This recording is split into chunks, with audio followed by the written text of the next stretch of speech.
Last time, in part 1, we looked at the battlefield for our next big epic game, a towering city rising above a red desert floor, where Chaos believed they were marching to an easy victory. But things at Brakhael were never that simple. What looked like a defenseless forge world was, it in truth, a trap, a carefully prepared ambush led by the Eldar of Craftworld Alaitoc and the Planetary Defenders who refused to yield. Now it's time to see how that battle unfolded. This is Trap on Brakhael, Part 2, Epic Battle Report. We met at the club the day before the battle. It took most of the afternoon to transport the terrain, rebuild the table and deploy the forces we'd chosen. Under the NetEpic Gold rules, the Planetary Defence Force can choose to set up the battlefield. They took that option, and with it came a price. The PDF and their Eldar allies had to deploy first, giving Chaos the chance to see exactly where to strike. That choice shaped everything. Some PDF detachments were allowed to deploy forward outside the Chaos zone, creating a defence in depth designed to slow the inevitable Chaos tide. The story behind the battle was simple. Chaos had spotted what looked like a nearly defenceless forge world and committed overwhelming force, 14,000 points of traitor troops and titans against 3,000 points of PDF. But what they didn't know was that the Eldar had foreseen their attack. A 9,500 point Craftworld Alaitoc force had come to spring the trap.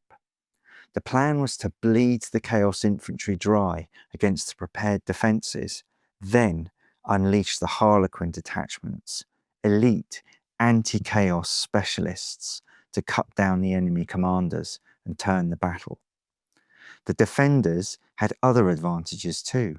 They could place minefields in their deployment zones to funnel the advance, and limited trenches outside the Chaos zone. 3 tarantula detachments were set up in those trenches, robotic guns, immune to fear, high rates of fire and 360-degree targeting. They would be able to greet the Chaos charge and give them something to think about. The PDF and Eldar lines were layered deep, using every inch of cover available. The table itself was enormous, 8 feet by 6 feet. Our Martian terrain, the desert, combined with the new city build, rising 6 to 8 inches above that desert floor. The city zone sat above those wastelands, linked by 2 lifts and threaded with the monorail and relic site. Because there were no objectives in the desert zone, the Eldar and planetary forces deployed only skimmers down there and planned to abandon those lower areas once the fight began. It made sense strategically, but it also meant the upper city became packed tight, a killing ground if Chaos brought enough barrage weapons to bear. Chaos, however, made their first mistake before a single shot was fired. They deployed too far back from their own line, perhaps wary of being exposed, perhaps overcautious. Even their Titans were placed so far to the rear that only their longest range weapons could engage on turn 1, wasting the close combat strength that should have been decisive. Their plan was to soften the defences with heavy barrages before committing infantry, but that decision gave the defenders precious breathing space. When initiative was rolled, Chaos won.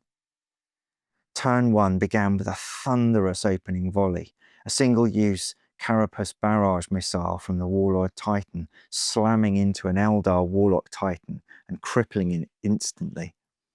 Its reactor would go on to explode in the repair phase, causing collateral damage all around.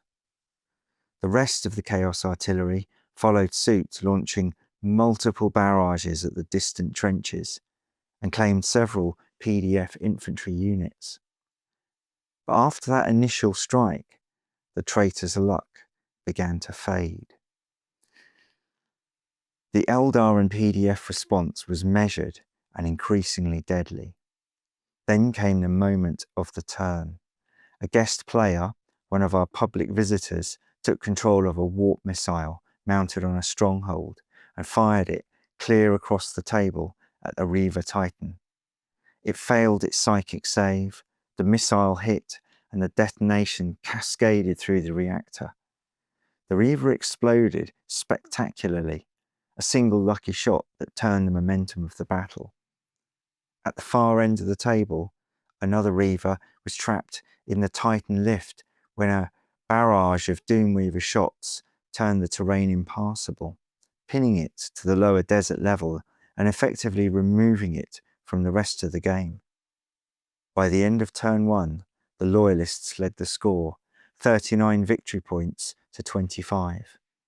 A narrow advantage, but one that gave them hope. Still, things looked grim. The remaining Chaos Titans had lost barely a void shield between them, and the tide of infantry continued to roll forward. As the game wore on, we realized we were running out of time. It was playing even more slowly than our last mega battle, the fight for Venthar.